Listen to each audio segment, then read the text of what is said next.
pemeriksaan berkurang ini karena simultan nih, beriringan juga antara vaksinasi dan tetap melakukan tracing kontak.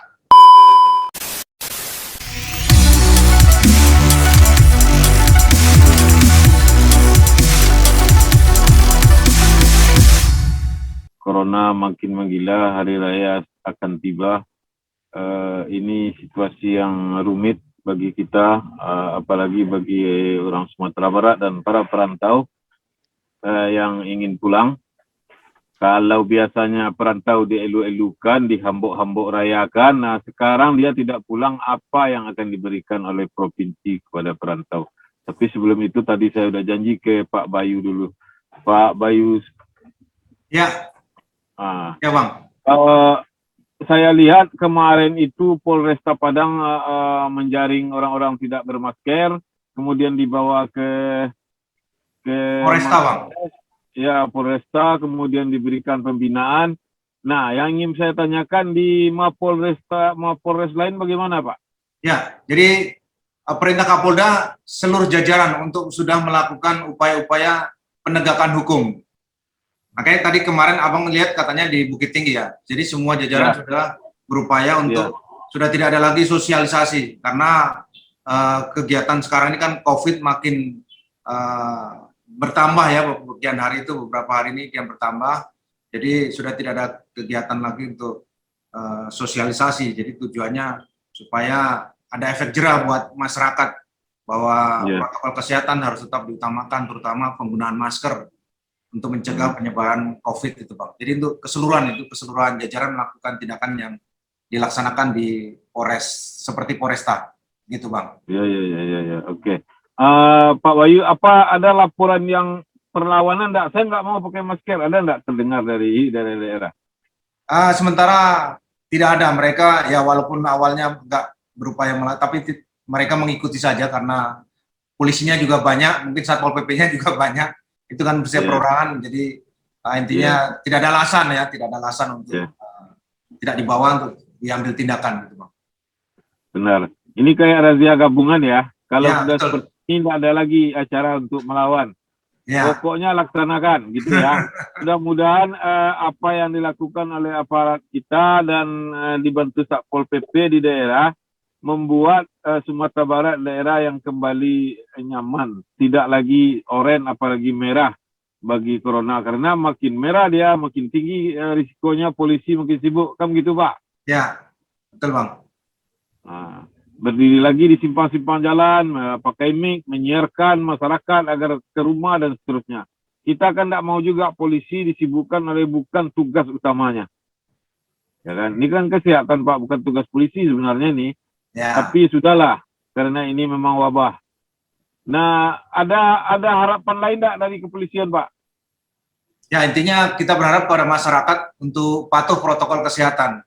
Terutama kalau keluar rumah, kemudian mengunjungi tempat-tempat publik, itu harus gunakan masker. Begitu.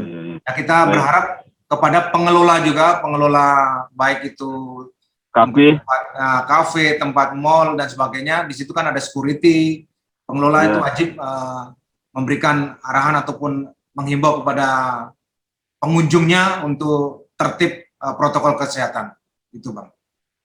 Baik Pak Bayu. Pak Ari, Pak Kepala Dinas kita. Bang KJ. Nah Pak, ada kesulitan pertama, masker ini kan dibeli.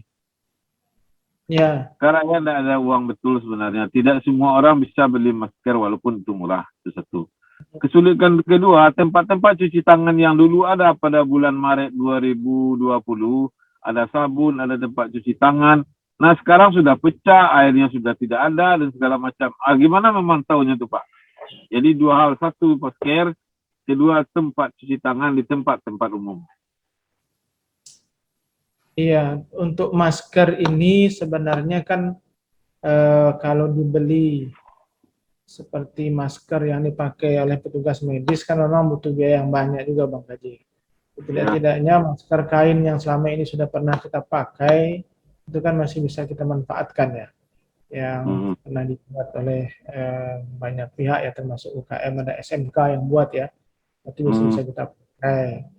Nah, kalau bagi-bagi masker ini kan konsekuensinya angko-angko nih Bang Gaji.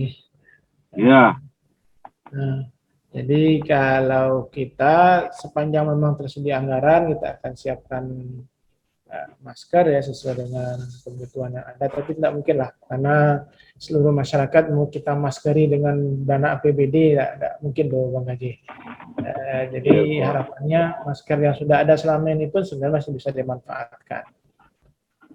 Eh, Kemudian, sekarang ada keluhan angka kita meningkat, kemudian tes kita menurun karena reagennya kurang. Benar tidak tuh Pak?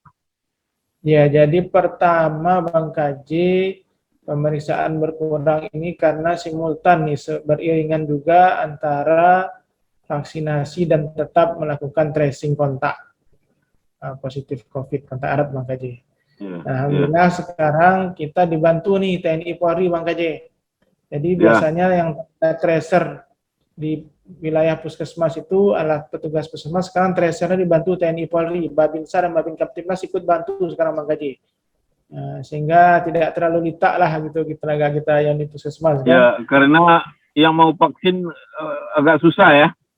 Ya, meyakinkan orang mau divaksin itu PR juga buat teman-teman Bang Kaji. Iya betul. Ini menyangkut lagi pada peradaban dan pengaruh-pengaruh dari media sosial yang tidak dicerna dengan baik di Sumatera Barat.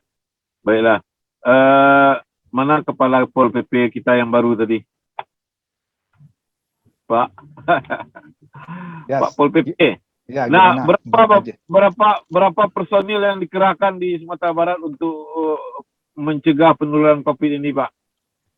Ya, jadi kalau untuk personil setiap daerah berbeda-beda, Bang KJ. Kalau Padang itu, yang Kota Padang saja mungkin satu hari itu ada 150. Kalau provinsi sekitar 50 kita mengerahkan personil, dan itu bergabung dengan Polda dan juga dengan Poresta. Kalau untuk di Kota Padang provinsi bergabung di situ. Di kabupaten kota ya ada 50-an sampai 70-an lah rata-rata setiap hari itu. Jadi itu tadi sampai itu saya sampaikan ke Bang KJ tadi, dari Januari saja 1 Januari sampai dengan 2 Mei kemarin sudah 51.000 lebih yang kita beri sanksi. Itu masifnya kita melaksanakan penegakan perda. Tapi memang itulah kondisi yang ada di masyarakat kita. Masih ada juga pelanggaran. Itu. Ini. Jadi ini memang tanggung jawab kita bersama. Ini terkait juga apa tadi Bang KJ yang disampaikan Pak Stakte Bayu untuk perbatasan. Ini untuk apakan pemudik, pengawasan di perbatasan itu. Jadi akhirnya setelah rapat koordinasi Pak Gubernur dengan Pak Presiden pada hari Rabu tanggal 28 kemarin, kita pun diperintahkan Pol PP juga ikut pengawasan di perbatasan. Jadi kita bergabung mulai tanggal 6 sampai tanggal 17 Mei besok. Jadi akan tanggal 6 6 sampai tanggal 17 Mei. Jadi selama 12 hari. Jadi ini akan berlaku seperti tahun yang lalu. Jadi kita akan mengadakan pos terpadu lagi di perbatasan. Bergabung nanti polisi, TNI dan juga Dinas Kesehatan, BPBD, Pol PP dan Perhubungan. Itu. Pak Bayu. Pak Bayu. Ya, oke Bang. Nah, itu kan kita operasi bersama tanggal 6 di perbatasan-perbatasan.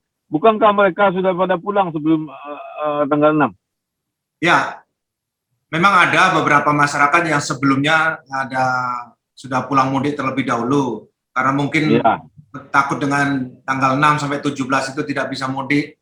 Jadi mereka melakukan pramudik lah itu, jadi lebih awal. Ya memang ada beberapa yang sudah mendahului, walaupun kita pengamanan pos itu sudah dibentuk dari tanggal 22. Jadi mereka hanya dicek surat keterangan saja yang mereka datang gitu. Jadi kalau tidak ada bawa apa-apa, mereka disuruh putar balik. Memang ada beberapa Polres yang melakukan hal itu. Tetapi tadi kita dapat arahan juga dari Bapak Kapolda supaya kalau tidak ada mereka surat dilakukan pengecekan di tempat, ya. Pengecekan di pos tempat itu ada bekerja sama dengan dinas kesehatan. Nah, itu dia. supaya diketahui kondisinya sehingga bisa masuk ke Sumatera Barat, begitu Bang. Iya betul. Baiklah.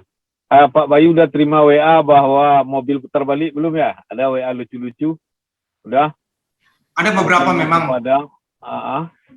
Kalau di antar ada beberapa kayak Polres Junjung itu kemarin juga melakukan putar balik beberapa kendaraan karena memang belum ada dinas kesehatannya mungkin di sana sehingga belum dilakukan pengecekan. Nanti kalau ada dinas kesehatan yang di pos, nanti kan kita gelar tanggal 5 ini Bang, kita tanggal 5 ini akan gelar pasukan, jadi mulai tanggal 6 itu udah lengkap mungkin yang ada di pos PAM itu, baik dari Satpol PP maupun dari dinas terkait, terutama kesehatan.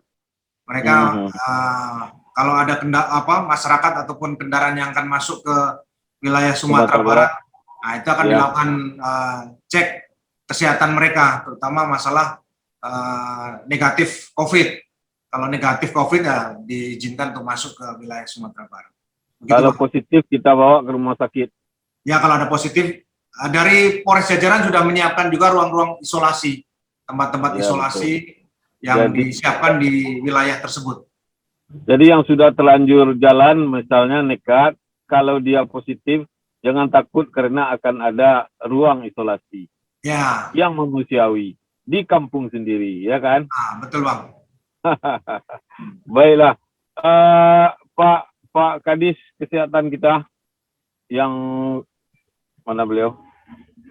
Ya Bang Gaje. Nah Pak, ini kan ruang-ruang isolasi ini penting nih. Kalau iya ada yang pulang dan ada yang positif, itu koordinasinya ke Bapak kan kalau ruang isolasi? Ya, jadi gini Bang KJ, kita kan Sumatera Barat termasuk ikut dalam instruksi Mendagri melaksanakan PPKM Mikro. Ya. Pembatasan kegiatan masyarakat ya, berskala mikro. Nah, di setiap nagari itu nanti disiapkan memang sarana untuk isolasi. Masyarakat yang datang, termasuk yang di lokasi sendiri jika mereka ada yang terkait Bang KJ. Jadi nggak perlu jauh-jauh ke Padang, ini pulang kampung kali 50 kota Bang KJ. Angka Padang lo jadi rayunya kampung. Nah gitu Bang KJ. Nanti akan dipantau kita. Itu 50 kota merah atau oranye Pak? Oranye sekarang Bang KJ. Oh bukannya sudah merah? Oh sudah balik oranye dia lagi. Sudah selesai dengan PPKM Mikro pertama dia sudah lakukan sebelum keluar instruksi sudah kita suruh buat PPKM Mikro. Oke. Sekarang yang oranye mana saja Pak di Sumatera Barat? 17 kabupaten kota oranye kecuali kecuali Pariaman dan Dharmasraya Bang KJ. Pariaman apa? Dharmasraya.